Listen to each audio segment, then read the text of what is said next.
La grille de lecture par rapport à la guerre. Mesdames et messieurs, chers étudiants, il faut bien comprendre une chose. La guerre, comme l'aide internationale, sont des outils de contrôle. Il faut bien comprendre ça. Tant que vous êtes en guerre, que vous vous tuez les uns les autres ont toute la latitude de se servir tranquillement. C'est ça. Et on va donc organiser et orchestrer. Oui, vous, vous êtes nés au nord, battez-vous contre ceux du sud. Vous, vous êtes des musulmans, battez-vous contre les chrétiens. Vous, vous êtes les francophones, battez-vous contre les anglophones. Mais mesdames et messieurs, toutes ces distinctions ne sont même pas dans notre culture.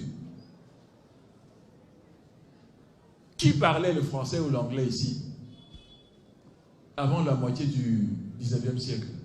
Personne. Dans un pays comme le Cameroun, avant le 4 mars 1916, personne ne parlait ni le français ni l'anglais.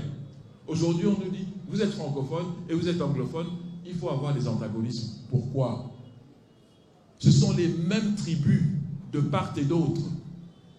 Et quand on discutait de ça à Berlin, qui de nous était là-bas? Parmi vos aïeux, vos grands-parents, ils étaient là-bas à Berlin? Non. C'est entre eux qui se sont séparés et appropriés illégalement la terre d'Afrique et le sol d'Afrique. Je répète, illégalement. Et aujourd'hui, on doit se battre. Pour quelle raison? La seule raison, c'est pour créer, en fait, la diversion et l'utilatoire pour que continue le pillage. C'est tout. Tant qu'on n'a pas compris cela, nous allons jouer ce jeu morbide et funeste qui sera toujours entretenu et que nous devons nous-mêmes arrêter parce que nous avons compris les ficelles de ce jeu. Nous avons décidé d'arrêter. Un point, un trait. C'est tout.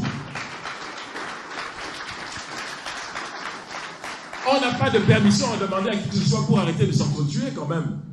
On ne peut pas continuer comme ça. Être des enfants indéfiniment? Non. Non et non.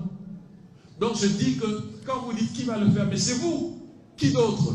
Ce n'est pas les Martiens qui vont descendre pour arrêter les guerres ici. C'est bien nous. Qui est-ce qui vend les armes? En Afrique, il n'y a que 2 pays qui produisent très très peu d'armes. L'Égypte et l'Afrique du Sud. 98% des armes qui circulent en Afrique viennent des pays qui ne sont pas africains. Je m'en vais vous donner des données statistiques. 80% des armes qui circulent dans le monde entier. En Afrique, il y a 500 millions d'armes dites de petit calibre. 500 millions, un demi-milliard. Je dis 80% des armes qui circulent dans le monde entier aujourd'hui ont la nationalité, soyons clairs, ont la nationalité des 5 pays qui siègent au Conseil de sécurité. Vous comprenez bien ce que je dis, hein? C'est-à-dire, ceux qui nous parlent de paix, la seule chose à laquelle on est en droit de s'attendre, c'est une résolution portant interdiction de produire des armes. Pas de les utiliser, mais de les produire. Ils ne le feront jamais. Pourquoi? Parce que le commerce des armes est le premier commerce au monde. Mais pour qu'on continue à produire des armes, il faut qu'il y ait des guerres. Et pour qu'il y ait des guerres, il faut qu'on crée des animosités, des antagonismes. Et il faut qu'on trouve des gens qui ne comprennent rien à tout ce qui se passe. Où sont-ils? En Afrique d'abord. L'autre est différent de toi. Bats-toi contre lui et tue-le. Mais vous achetez les armes où? On ne les produit pas. On achète chez eux. Si vous voulez faire une ferme de 100 hectares, vous n'allez trouver aucun argent. Mais si vous voulez acheter des armes, on va mettre à votre disposition, sous 48 heures, un protocole de prêt financier pour achat d'armes. Ce que je vous dis là, ce sont des vérités. Si vous voulez faire de l'agriculture ou de l'industrie productive, vous ne trouverez pas d'achat, vous ne trouverez pas d'accompagnement financier, comme disait tout à l'heure le professeur, accompagnement financier ou un appui financier. Mais si vous voulez acheter des armes, il y a plein de structures qui sont prêtes à vous en donner sous 48 heures. Parce que l'industrie des armes doit continuer à prospérer, à fonctionner par tous les moyens. Nous devons donc dire en tant qu'Africains que nous avons compris ce dont il s'agit et qu'à partir d'aujourd'hui, nous refusons de continuer dans ce piège. Voilà de quoi il s'agit. Et quand nous l'aurons fait, nous allons maintenant aussi lancer une autre offensive, c'est celle d'une coopération.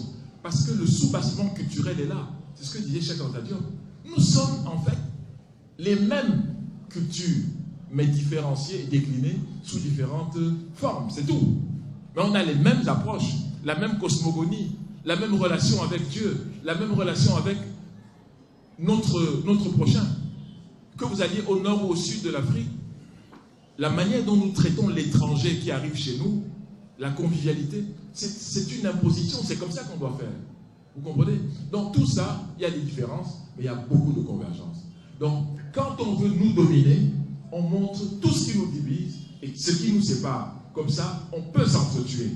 Mais en fait, nous devons prendre la dynamique inverse, appuyer ce qui nous unit, et ce qui nous unit est plus que ce qui nous sépare. Donc, c'est dans l'école qu'on doit enseigner ça. C'est dans les mass médias qu'on doit enseigner ça. C'est dans les morceaux de musique. C'est dans les pièces de théâtre. C'est dans les écrits. C'est dans tout ça qu'on doit inculquer désormais la nouvelle idéologie. Voilà, c'est ce que j'avais à dire. Dans ces choses-là, où on fait ou on ne fait pas, c'est tout, c'est aussi simple. Par exemple, Simon Bolivar, c'est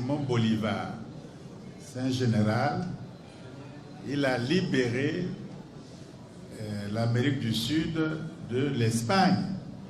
C'est un héros. Et il a réuni les États de l'Amérique centrale et de l'Amérique du Sud à Panama, au cours d'un congrès.